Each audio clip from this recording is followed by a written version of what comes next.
Sa inyo. So, ito ay bali live update natin ito mamaya sa Menicam. Delete ko na nga pala yung camera files. So, hindi ko siya maintindihan kung ba't gano'n. So, bali na napakadami ng latency niya kahit sobrang lakas ng ating signal. So, ito. Bali nag-install nga pala ako ng Menicam para tuloy-tuloy yung ating update.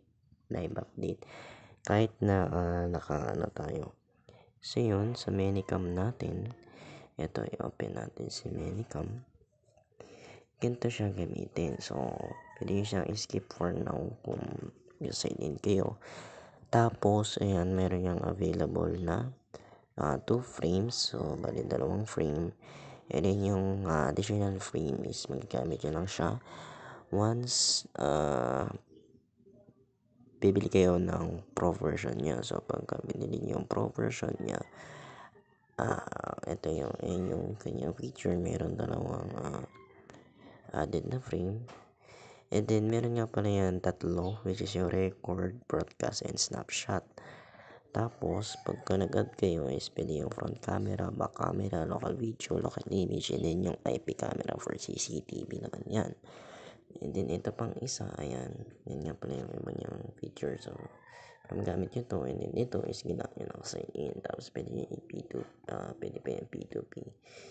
And meron pa palang dagdag dito. Ayan, pwede pa yan. Yung front camera. So, yung makita nyo dyan yung front camera nyo. Ayan. Then, pwede nyo na i-clear. May isa pang dagdag to. May hidden yata doon. And then, dito nyo makikita yung emoticons nyo. Ayan yung objects. Pwede dyan. And then, distortions.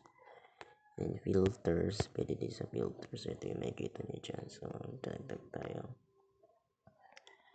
sa front camera. So, ayan. Lagyan natin ang filters, guys. Ayan. Pwede yung awareness. Hindi siya, sniper rifle. Dito yata yun. Front camera natin itong isa. Ayan. Ayan, makita nyo sa sniper rifle. Or, pwede din sa mga rifle natin. Ayan, makikita nyo dyan. Then, clear muna natin yung isa. Tapos, pwede yung i-on mic yan. So, on mic lang yan pagka dito.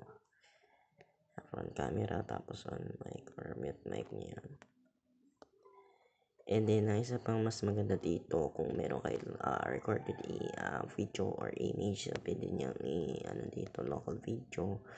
Then, makikita nyo dyan yung inyong mga video save. So, yan yung mga video save nyo. Ayan.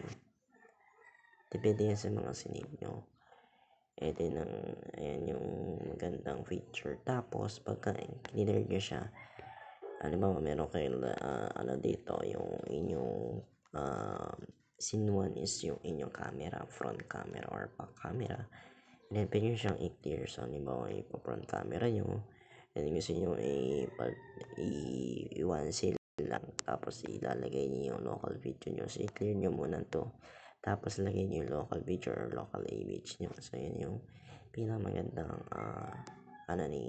feature ni So, katulad ng ginawa ko doon sa YouTube channel. So, kung gusto nyo mapanood yun is ipipin ko yung ating video na yun doon sa the comment section. Yun lang guys, and thanks for watching.